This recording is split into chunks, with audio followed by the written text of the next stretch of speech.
नमस्कार दोस्तों। आज समझते हैं कि धारा किसे कहते हैं। तो देखिए, किसी भी चीज का अचानक फ्लो हो जाना क्या कहलाता है? धारा कहलाता है। किसी चीज का धारादार फ्लो कर जाना क्या कहलाता है? धारा कहलाता है। जैसे पानी फेंक दिए तो पानी का धारा हो गया। जैसे दूध फेंक दिए तो दूध का धारा हो गया। जैसे तेल फेंक दिए तो तेल का धारा हो जाएगा। पेट्रोल अचानक फेंक दिए तो पेट्रोल का धारा हो गया।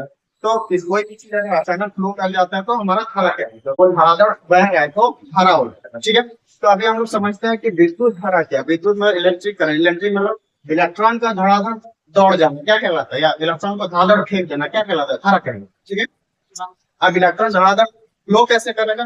तो अगर पानी हम लोग फेंक रहे हैं तो पानी को धकेलना पड़ता है तब ना फ्लो होगा। तो उसी प्रकार से इलेक्ट्रॉन अगर फ्लो करेगा तो उसको धकेलना पड़ेगा तब जाकर वो फ्लो होगा। तो धकेलेगा कौन? तो जैसे पानी को हम लोग धकेलते हैं या प्रकृति धकेलता है तो नदी का धारा हो जाता है। तो उसी प्रकार से इलेक्ट्रॉन को हम लोग धकेलेंगे तो हम लोग के धकेलने से इलेक्ट्रॉन क्या होगा? धड़ाधड़ बहने लगेगा। ठीक है, तो पानी को अगर हम लोग मान लीजिए फेंकेंगे, ऐसे धड़ाधड़ फेंक रहे हैं तो पानी का फ्लो होने लगेगा तो पानी का धारा कहलाने लगेगा। अगर दूध को फटाफट ऐसे फेंक रहे हैं तो दूध का धारा हो जाएगा। तो फेंकने के लिए हमको ताकत लगाना पड़ रहा है ना। तो उसी प्रकार से इलेक्ट्रॉन को भी अगर धड़ाधड़ बहाना है तो कोई इसको धकेलेगा तो ना धकेगा। तो उसको कौन धकेलता है? तो उसको धकेलता है हमारा जाके बैटरी या वोल्टेज। कौन धकेलेगा उसको? बैटरी या वोल्टेज। तो बैटरी या वोल्टेज क्या होता है? बैटरी या वोल्टेज इलेक्ट्रॉन को धकेलते रहता है, इलेक्ट्रॉन ऐसे दौड़ते रहता है। ठीक है, तो इसका मतलब बैटरी या वोल्टेज धकेलने का काम करता है। बैटरी किसको बोलते हैं? जो इलेक्ट्रॉन को धकेलेगा उसको क्या कहेंगे हम लोग? बैटरी या वोल्टेज, क्योंकि बैटरी वोल्टेज देता है। अब बैटरी में जो वोल्टेज होता है वो डीसी होता है। तो धकेलने का काम दो प्रकार का चीज करता है, डीसी भी करता है और एसी भी करता है।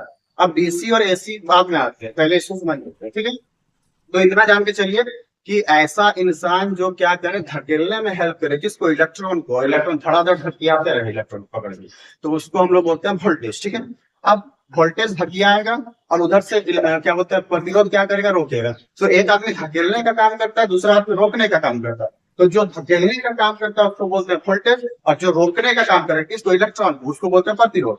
तो वोल्टेज या विभव या और प्रतिरोध। तो प्रतिरोध क्या है कि इलेक्ट्रॉन को बहने नहीं देगा और वोल्टेज बहेगा। अरे बहने कैसे नहीं देगा? धकेलेगा।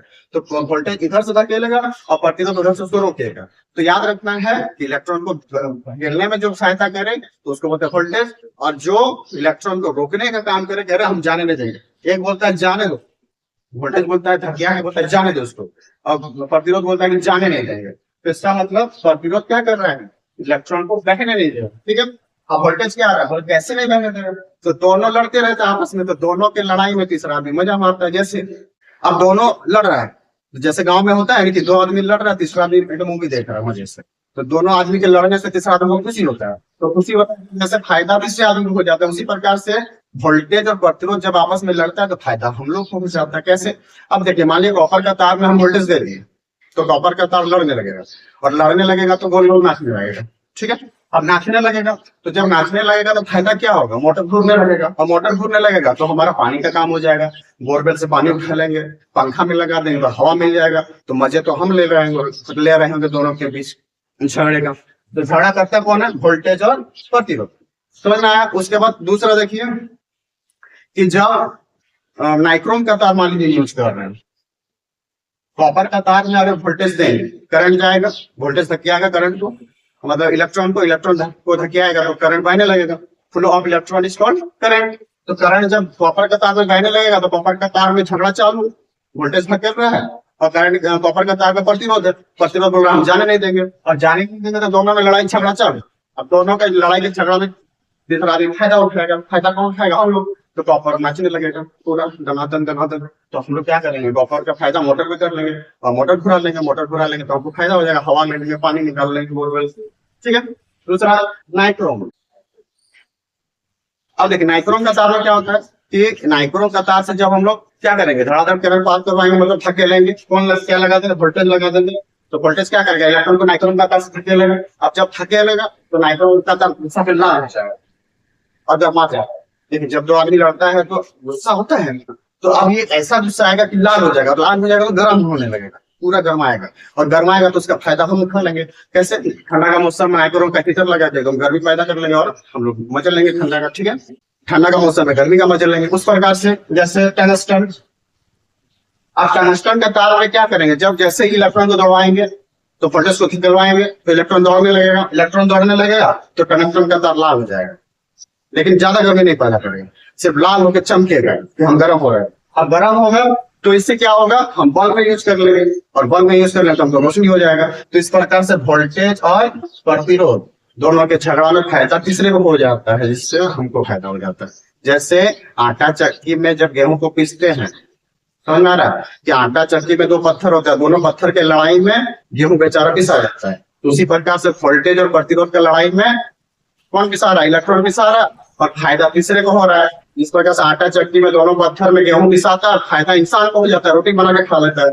इसी प्रकार से वोल्टेज और प्रतिरोध के लड़ाई में फायदा किसको हो जाता है, इंसान को, और इंसान डिफरेंट टाइप का सामान बना लेते हैं।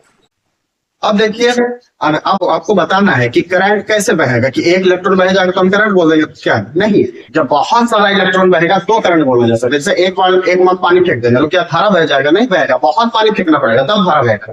तो कितना पानी फेंकना पड़ेगा, उसी प्रकार से कितना इलेक्ट्रॉन फेंकना पड़ेगा कि क्या बोलते हैं, धारा कहलाएगा। तो देखिए 1 एम्पियर सुने होंगे, तो 1 एम्पियर में 6 to 5 इंटू 15 को 0 लगा दीजिए, या 6.25 इंटू 10⁻18। तो इतना क्या बहेगा, इलेक्ट्रॉन पर सेकेंड बहेगा। मतलब अगर हम 1 एम्पियर का करंट दे रहे हैं तो 6.25 इंटू 10⁻18 इलेक्ट्रॉन 1 सेकंड में बहेगा। मतलब हम अगर किसी वायर को छू देंगे तो 1 एम्पियर का अगर उसमें से करंट पार हो तो हमको हमारे बॉडी के अंदर से कितना इलेक्ट्रॉन धड़ाक से एक बार बह जाएगा, हमारे बॉडी से इतना इलेक्ट्रॉन एक बार में बह जाएगा। तो सोचिए अगर 2 एम्पियर 4 एम्पियर 5 एम्पियर करेंगे तो 5 गुना 6 गुना होता जाएगा, जितना एम्पियर करेंगे उतना गुना होता जाएगा। तो सोचिए अगर 16 एम्पियर का करंट लग गया तो हमारे बॉडी से कितना बच जाएगा, हम तो 100 लग गया था, ठीक है। तो इसीलिए हम लोग बोलते हैं 100 लग गया, क्योंकि एक साथ में 1 सेकंड में इतना करंट बह जाता है बॉडी के अंदर से। 100 लगेगा और ज्यादा बहा दिए तो बस शॉक हो जाएगा, फिर शॉक सभा चलेगा आपका, ठीक है। तो इसीलिए करंट से छेड़छाड़ नहीं करना है, क्योंकि एक साथ में इतना इलेक्ट्रॉन आपकी बॉडी से गुजर जाएगा। अब देखिए समझते हैं। तो अभी आपको 3 चीज पता चल गया होगा। पहला कि करंट क्या होता है, कि अगर इलेक्ट्रॉन धड़ाधड़ बहने लगे तो करंट, मतलब फ्लो ऑफ इलेक्ट्रॉन या flow of charges call current, ठीक है। दूसरा वोल्टेज, कि जो इलेक्ट्रॉन को किया है ये पकड़ के धकेल, तो क्या बोलेंगे हम लोग, वोल्टेज, कि जो इलेक्ट्रॉन को धकेलने में काम करवाए। मतलब वोल्टेज क्या करता है, इलेक्ट्रॉन से काम करवाता है, धकेलो सारे। तो धकेलते धकेलते क्या करता है, आगे ले जाता है, इलेक्ट्रॉन खुद आगे नहीं जाता, उसको धकेलना पड़ेगा तभी आगे जाएगा। जैसे पानी को बहाना है तो पानी आगे थोड़े जाएगा, उसको ग्रेविटी खींचेगा, या इंसान फेंकेगा तभी जाएगा, तो इसका मतलब किसी को बल लगाना पड़ेगा। उसी प्रकार से इलेक्ट्रॉन को भी धकेलना है तो बल लगाना पड़ेगा, तो वो बल लगाता है वोल्टेज। तो आपको वोल्टेज समझ में आ गया होगा कि वोल्टेज क्या करता है, इलेक्ट्रॉन को बहने में ताकत देता है या इलेक्ट्रॉन से काम करवाता है। दूसरा कि करंट क्या होता है, कि आवेश के प्रभाव के दर को करंट कहते हैं, मतलब 1 सेकंड में कितना आवेश किसी स्थान से गुजर गया, या flow of charge called current, ठीक है। और तीसरा समझ में आएगा प्रतिरोध, कि जो वोल्टेज धकेल धकेल के इलेक्ट्रॉन को आगे ले जा रहा है तो प्रतिरोध क्या करेगा, अरे उसको रोकेगा, अरे आगे कैसे जा रहा है, आगे कैसे जा रहा है। तो वोल्टेज इधर से धकेलेगा और प्रतिरोध इधर से धकेलेगा, दोनों के बीच लड़ाई होगा तो गर्मी होगा। जैसे गाँव में दोनों के बीच लड़ाई होता है, पूरा गर्मा गर्मी हो जाता है, तीसरा आदमी मजा ले रहा होता है। उसी प्रकार से वोल्टेज और प्रतिरोध को हम लोग लड़ा देते हैं और हम लोग फायदा उठाते हैं, बल्ब जला लेते हैं, मोटर घुमा लेते हैं, मोटर कॉपर नाचेगा। समझ में आया कि वोल्टेज और कॉपर का वायर में जो प्रतिरोध उसके बीच लड़ाई होगी तो कॉपर का वायर नाचेगा तो यूज कर लेंगे। तो इस प्रकार से हम लोग करंट को समझ सकते हैं, ठीक है। अब करंट जो होता है 2 टाइप का होता है, AC and DC. AC current भी होता है और डीसी करंट भी होता है। अब डीसी करंट किसको बोलेंगे और एसी करंट किसको बोलेंगे। अब डीसी करंट देखिए क्या है, डीसी करंट जो है पूरा फास्ट के बाद फैन की स्पीड में है। और अल्टरनेटिंग करंट या एसी करंट किसको बोलते हैं, नाच नाच के चलेगा, एक बार पूरा जोर से चलेगा एक बार धीरे चलेगा, एक बार पूरा जोर से चलेगा एक बार धीरे चलेगा। तो जो धीरे धीरे सुस्तिया के चले, समझ में आएगा, जो धीरे धीरे सुस्तिया के चले, ज्यादा कम उसको ऐसी बोले सुस्तिया के चल रहा है, कम ज्यादा और पूरा टहल टहल, एक बार इधर एक बार उधर, तो उसको बोलेंगे एसी। और डीसी किसको बोलेंगे, जब फैन की स्पीड में समझ में आया तो उसको बोलेंगे डीसी। डीसी किसी का सुनेगा नहीं, अब बहुत स्पीड में रहे, समझ में आया। अब देखिए अगर डीसी पूरा स्पीड में,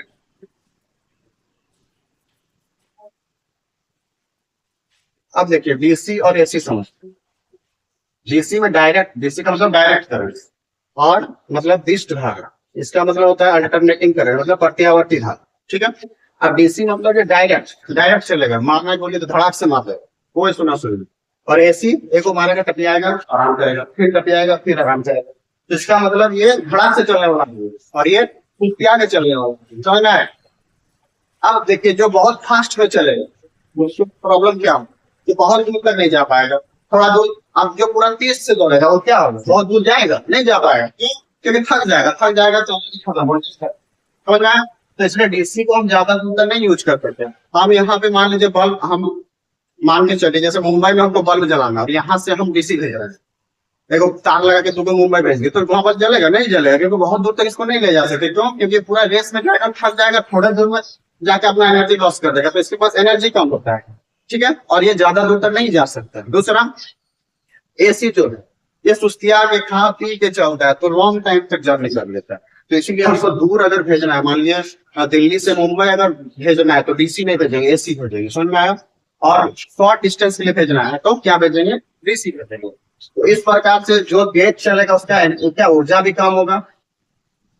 ठीक है, और जो पूरा रेस से चलेगा तो लॉस भी बहुत ज्यादा करेगा। समझ में आया?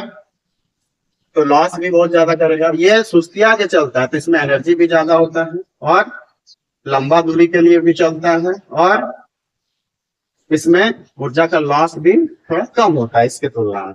तो इस प्रकार से एसी और डीसी को समझा जा सकता है कि एसी जो है वो डायरेक्ट करंट मतलब फटाक से मारेगा, किसी चीज में लगा दिए तो धड़ाधड़ देते रहेगा उस सामान। जैसे मान लीजिए हम टीवी है और हमको डीसी लगा दिया गया तो हमको क्या होगा, कंटिन्यू सप्लाई मिलता जाएगा, तो हम मजे से खाना बनाते जाएंगे या टीवी दिखाते जाएंगे। ठीक है, उसके बाद अगर हमको एसी लगा दिया तो कुछ एक बार हमको देगा खाना, एक बार नहीं देगा, एक बार देगा, एक बार तो हम कर जाएंगे अरे ये क्या लगा दिया, एक बार दे रहा एक बार नहीं दे रहा, तो इसका मतलब एक बार देगा एक बार नहीं देगा तो हम बोर हो जाएंगे। तो इसलिए डीसी वाला सामान एसी को नहीं चला सकते, एसी वाला डीसी को नहीं चला सकते। समझ में? डीसी वाला को कंटिन्यू खाना चाहिए, नहीं तो बढ़ जाएगा कि अरे पहले तो बढ़िया दे रहा था, आप बीच बीच में दे रहा, बीच बीच में नहीं दे रहा, तो आप नहीं चलेंगे। इसलिए उस प्रकार से एसी वाले को अगर डीसी में जोड़ रहे तो क्या करेगा, धड़ाधड़ देते रहेगा। वो बोलेगा अरे यार क्या कर रहा है, फटाफट देते रहेगा तो और गुस्सा आ जाएगा, अरे रुक के दो यार, रुक के दो, फाड़ नहीं पा रहा, उसका स्पीड ही नहीं है उसके पास एसी वाला के पास, तो वो डीसी से नहीं चलेगा। तो इसलिए एसी वाला सामान डीसी से नहीं चलता, डीसी वाला सामान एसी से नहीं चलता। अब देखिए जितना भी लो वोल्टेज वाला सामान है सब में डीसी रहता है। जैसे हमारा जैसे छोटा छोटा जो सामान है, बड़ा बड़ा सामान में एसी लगाते हैं, छोटा छोटा सामान जैसे हमारे मोबाइल का जो चार्जर है, यहाँ दो प्लग रहता है तो यहाँ पे एसी रहता है, लेकिन इधर क्या निकलता है, इधर जो वायर निकल के रहता है मोबाइल में कनेक्ट करते हैं वो क्या रहता है हमारा डीसी। समझ में आया? तो ये एडाप्टर क्या करेगा, एसी को डीसी में बदलता है। दूसरा, लैपटॉप का भी चार्जर देखिएगा, एक तरफ एसी रहेगा, यहाँ प्लग जोड़ देंगे एसी वाला, और इधर वाला जो लैपटॉप में लगाएंगे वो डीसी रहेगा। तो छोटा सामान को चलाने के लिए हम डीसी का यूज करते हैं। ठीक है, क्योंकि डीसी ज्यादा दूर तक भेजा नहीं जा सकता, एसी को भेजा जा सकता। लेकिन अगर हमको दिल्ली से मुंबई तक ट्रांसफर करना है इलेक्ट्रिसिटी तो क्या करना होगा, एसी में। तो इस प्रकार से एसी और डीसी में काम। तो आशा करते होंगे आपको फर्क समझ में आएगा कि फटाफट जो बहने लगे उसको धारा होता है, फटाफट पानी फेंक दे तो पानी का धारा, जल फेंक दे तो जल का धारा, दूध फेंक दे तो दूध का धारा, सब धारा हो जाए। ठीक है, उसी प्रकार से लैपटॉप को फटाफट फेंक देगा तो लैपटॉप में धारा तो फेंक दिया पड़ेगा, तो बैटरी आते रहता है, तो धड़ाधड़ बहते रहता है और बहुत सारा बहता है। एक सेकंड में कितना बहना चाहिए, 1 एम्पियर। 1 एम्पियर मतलब 6250 into 10 पर पावर 15 या 6.25 into 10 पर पावर 18 इलेक्ट्रॉन पर सेकंड जाना चाहिए। तो अगर किसी को 1 एम्पियर का धारा लगा तो इतना करंट लगता है। तो आशा करते हैं कि आपको अच्छा लगा होगा, विद्याभ्यास में मदद होगा। Thank you.